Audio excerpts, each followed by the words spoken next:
एक व्यक्ति जीवन से हर प्रकार से निराश था। लोग उसे मनहूस के नाम से बुलाते थे। एक ज्ञानी पंडित ने उसे बताया कि तेरा भाग्य फला पर्वत पर सोया हुआ है, तो उसे जाकर जगा ले तो भाग्य तेरे साथ हो जाएगा। बस फिर क्या था, वो चल पड़ा अपना सोया भाग्य जगाने। रास्ते में जंगल पड़ा तो एक शेर उसे खाने को लपका। वो बोला, भाई मुझे मत खाओ, मैं अपना सोया भाग्य जगाने जा रहा हूँ। शेर ने कहा कि तुम्हारा भाग्य जाग जाए तो मेरी एक समस्या है, उसका समाधान पूछते लाना। मेरी समस्या ये है कि मैं कितना भी खाऊं मेरा पेट भरता ही नहीं है। हर समय पेट भूख की ज्वाला से जलता रहता है। मनुष्य ने कहा, ठीक है। आगे जाने पर एक किसान के घर उसने रात बिताई। बातों बातों में पता चलने पर कि वो अपना सोया भाग्य जगाने जा रहा है। किसान ने कहा कि मेरा भी एक सवाल है, अपने भाग्य से पूछकर उसका समाधान लेते आना। मेरे खेत में मैं कितनी भी मेहनत कर लूँ, पैदावार अच्छी होती ही नहीं। मेरी शादी योग्य एक कन्या है, उसका विवाह इन परिस्थितियों में मैं कैसे कर पाऊंगा। मनहूस बोला, ठीक है।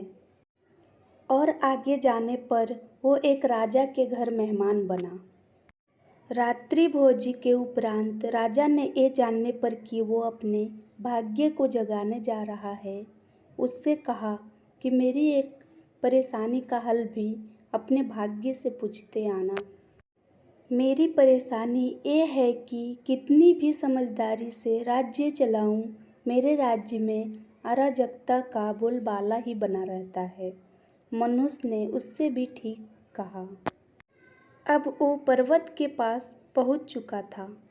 वहां पर उसने अपने सोए भाग्य को झिंझोड़ कर जगाया। उठो उठो, मैं तुम्हें जगाने आया हूँ। उसके भाग्य ने एक अंगड़ाई ली और उसके साथ चल दिया।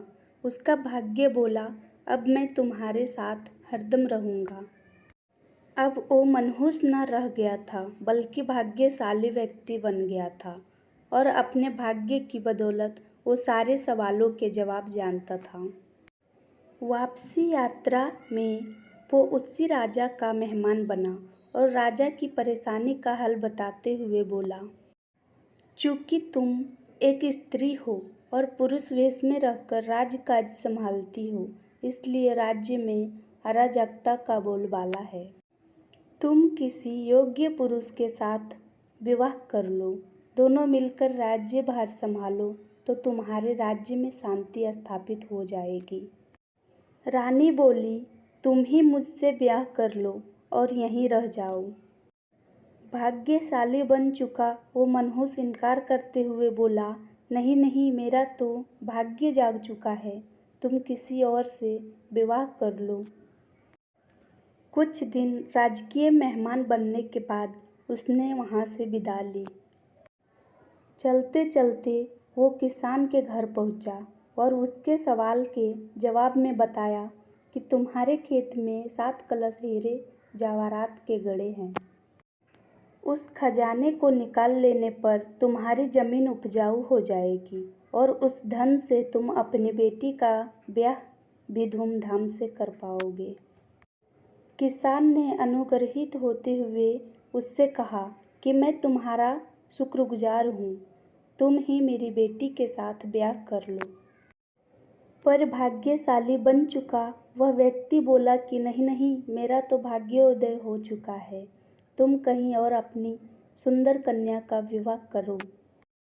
किसान ने उचित वर देखकर अपनी कन्या का विवाह कर दिया और सुखपूर्वक रहने लगा। कुछ दिन किसान की मेहमान नवाजी भोगने के बाद वो जंगल में पहुंचा और शेर से उसकी समस्या के सावधान स्वरूप कहा कि यदि तुम किसी बड़े मूर्ख को खा लोगे तो तुम्हारी ये सुधा शांत हो जाएगी। शेर ने उसकी बड़ी आवभगत की और यात्रा का पूरा हाल जाना।